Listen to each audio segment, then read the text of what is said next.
necessary for us to do this example for 50 minutes, but at least 15 minutes, let's get started on it. Now, if you don't want to follow this example, if you prefer to do arrays problems on your own and you don't feel like you want to follow along with me for this card game one, that's fine. You don't have to.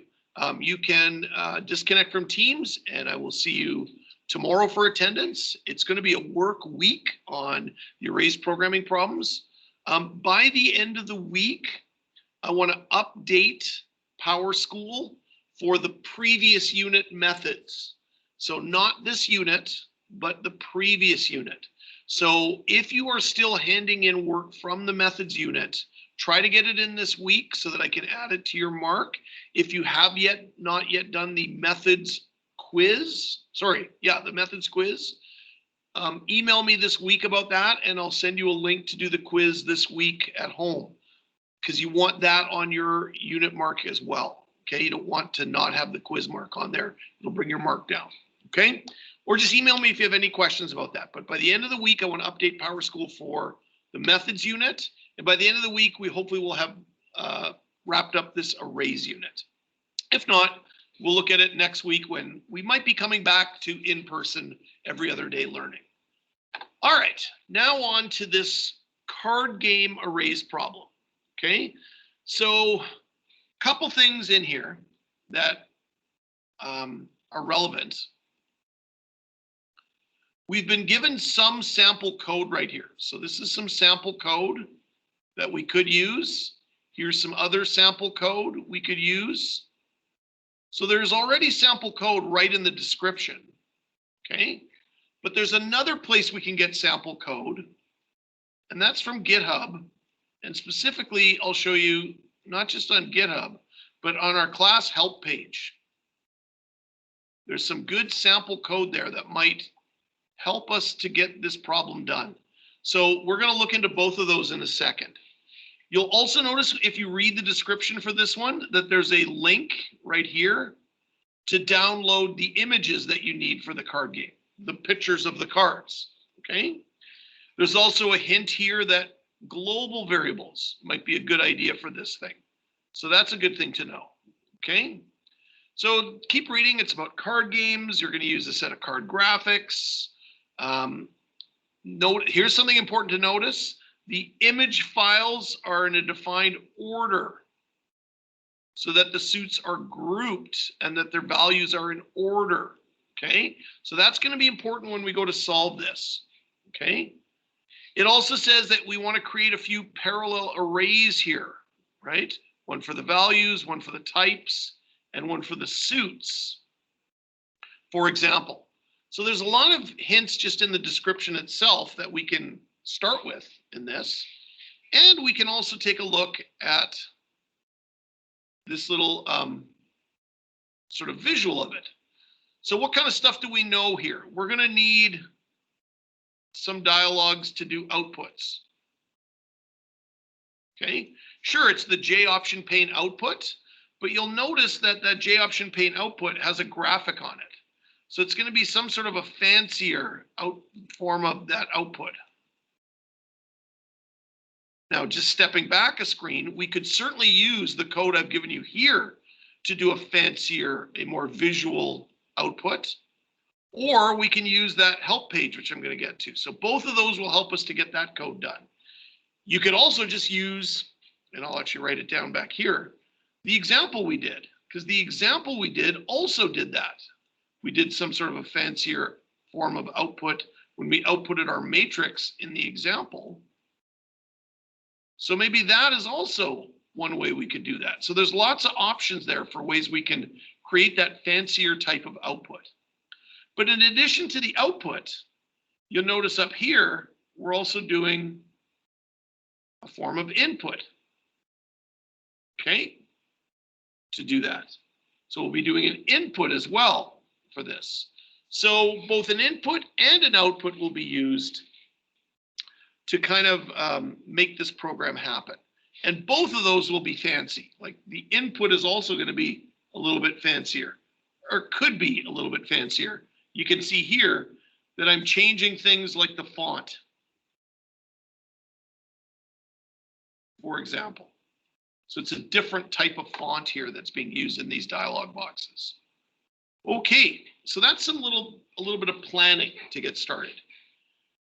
All right, so let's build a project for this. Oops. I'll just ignore that. That's the 40S students. So I'm going to create a project. It's going to be my card simulator. Something like that. It's going to simulate a card game. So maybe I'll call that card game simulator or whatever. I'll hit finish. Okay, so I got a blank project ready to go for this card game simulator. Okay. Let's take care of some of the easy stuff first. I need a description of this card game simulator. Let's do the cheat. I'm going to go on here, right on the website, to the document, and I can actually select text right out of here. I don't need to display all of this, okay? Maybe just some of this. But you know what? I'm going to get all of it, just so we know some of those same hints that I said in there. And I'm going to copy and paste that right in here.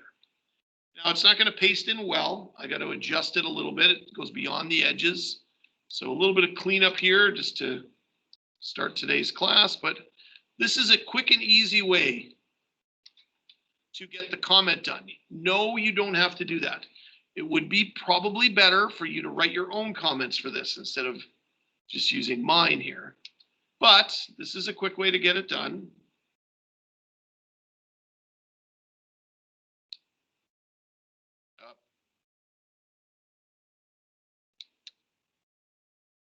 So it doesn't go beyond the edge there.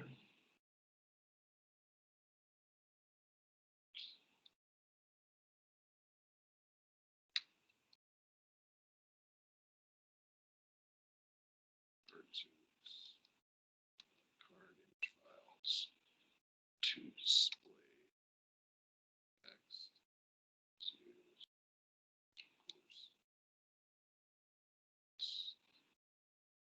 Okay, so there's just some of the stuff right off my website describing this thing we're about to build, just so we don't forget about our comment there. So that's done, okay? So now we can focus on the code itself. And the next thing I would say we want to do is we definitely want to download the card graphics. So I'm going to use the link right on here, and it will open up the folder on my website that has all 52 card graphics. You can sort of see them here. All 52 of them. So from 52 all the way up to 0. 0 is the back of the card. And you can change your view on this. You can use this Google Drive to take a look at it in different ways, right? So you can see the actual graphics here in different ways. So what I'm going to do is I'm going to select 0. It's going to be a pain in the butt to download them one at a time. So I'm going to hold down Shift, and that'll select from 0 up to 52. And then I'm going to right click, and I'm going to download them. Okay. So it's going to download 53 card graphic files. They're all GIF files. They're not animated, they're just GIF files. So it's going to turn all 52 into a zip file, and it's going to download it. And it looks like it's almost done downloading. And you should be able to do this at home as well, because I'm doing this live over the internet, so you guys should be able to do the exact same thing here. Now, as it's finishing up zipping and downloading, I'm going to take a second to make a folder on my desktop for those cards as well, okay? Or I could put them in the same folder as my project itself. That actually might be a better idea. So if I open this folder where my project is stored, I'm going to make a new folder just called cards. And I'm going to put all my cards into that folder. Subsequently, I could put that folder out here on my desktop. It doesn't really matter. Now let's see if it's finished downloading. Yep. So that should be sitting in my downloads folder. I'm going to open it. And I'm going to extract all these files into that folder called cards right there. So I'm going to unzip them, so to speak. So now this folder on my desktop has all those card graphics in it now, okay? Because I'll need those for this project. I need all those card graphics. So there they are. Okay. So I've done that, okay?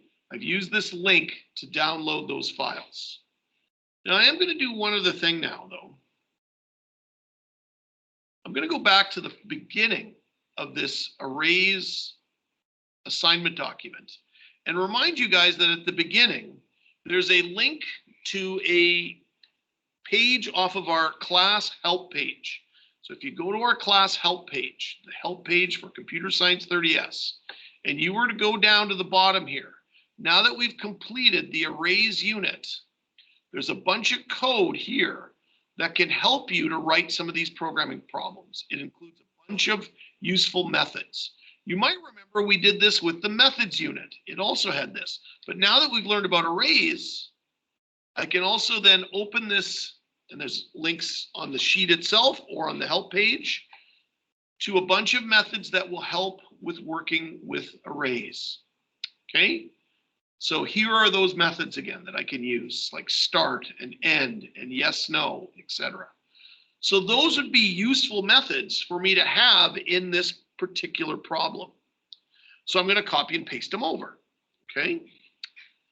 So let me start again and show you how I'm going to do that. I'm going to slow down a little bit, and remember, I'm recording this, so you can always go back and watch this on the recording. Okay. So I started on CS30S assessments. I went down to the arrays assessment document right here. Okay. The one that has the description of the card game simulator. I then went to this code repository right here. And now I'm right into the code that I can use, including its comments. So reusable variables and methods below this line. So I'm going to start copying right there. I'm going to grab these things, these global variables. I'm even going to grab main. I'm going to grab start, end, yes, no, in all these methods. It's a whole bunch of them. I might not need them all, but I'll start with all of them. And you know when you can stop copying, when you get to this comment line that says, almost there, problem-specific variables and methods below this line. So I don't need these ones. Those are specific to that example. But again, I can show you right now, I started copying up here, reusable variables below this line, and I stopped copying right here, just above that line, which is a comment. And I'm going to copy that code. I'm going to take it over to my card simulator. And since I copied a version of main, I'm going to delete this version of main. So all my card simulator is right now is just the comment I put in there and just the public class card simulator along with the two brackets. And I'm going to go in between and I'm going to paste in all that code that I had copied because it might be useful to me. Okay. And then in theory, I could even have copied this thing specific below this line because I'm going to have that for card game specific variables below this line. So for my card game, all the specifics for that is going to go in down there. So now I've got this method toString. Let me just actually collapse all of them. ToString, random, random, random, choices, random, random, random, is even, sorry, in range and is even, play again, format area. Oop, I got a bug there. So this one will require an import. We have to import that for that to work. Okay, output, output, output, etc. All the way up to main, and then some other stuff here that I'm also going to need to do imports for. Or if you don't want to do the imports, you could just go back to the top of this example. And there are the imports. So I could just copy them right out of the example here and put them right into my example here. So then I get all those imports as well. Okay. So that's a good way to get started. And now here's main.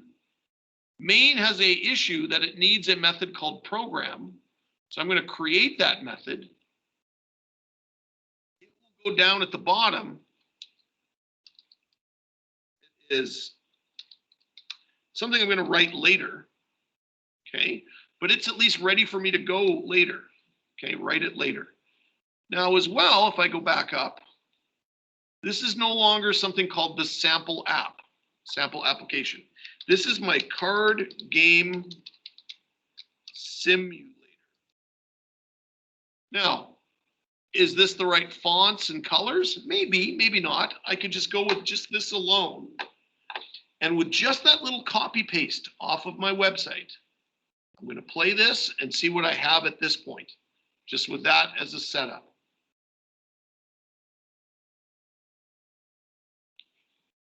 Now, really, I haven't solved much of this problem yet, but just with that little help, okay, welcome to Card Game Simulator. That's really good. Thanks for using Card Game Simulator. Okay, so I've already got this done and this done. At least those are done. And actually, they do look very similar to what's on here. Let me run that so you can kind of see it in the background. So you can see that this thing that we're creating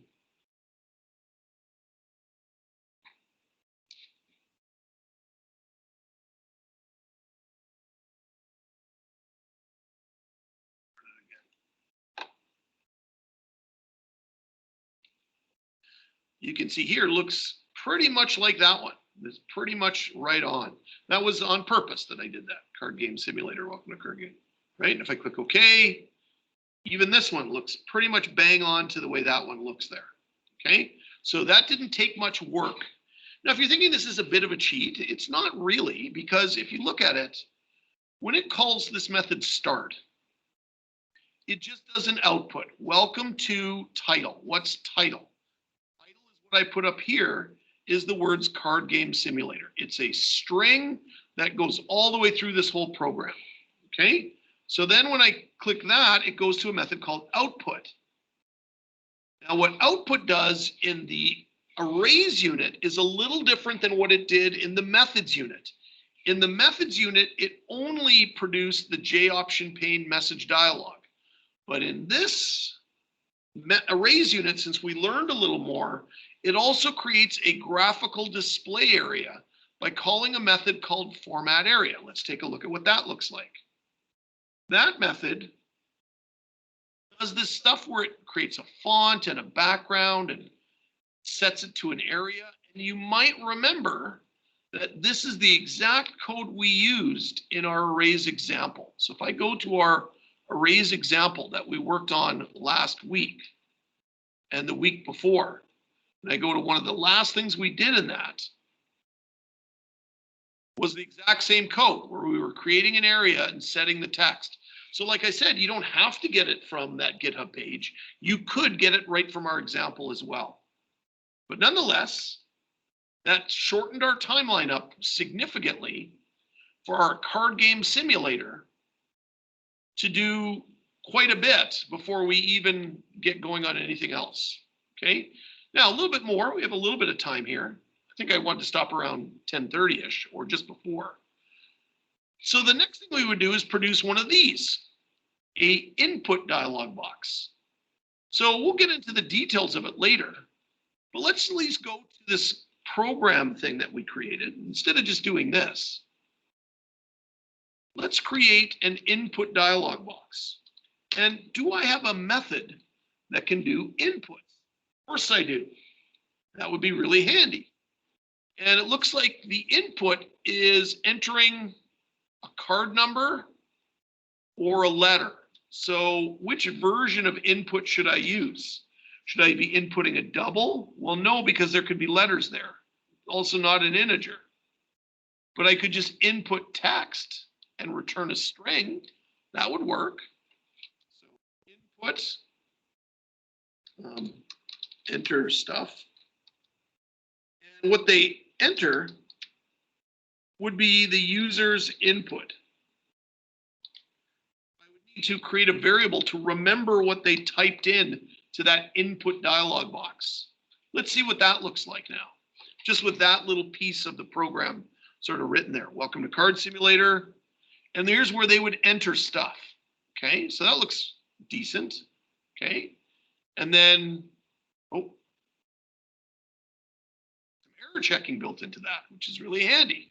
Okay, so I'd be entering stuff. Well, and again, tomorrow what we'll do is we'll write out what this is on there. I'm not going to do that today.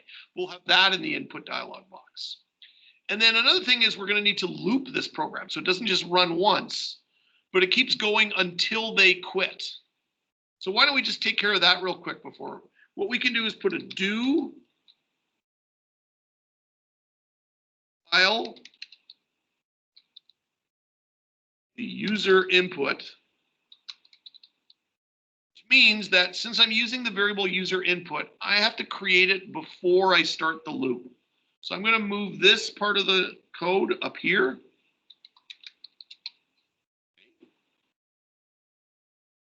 And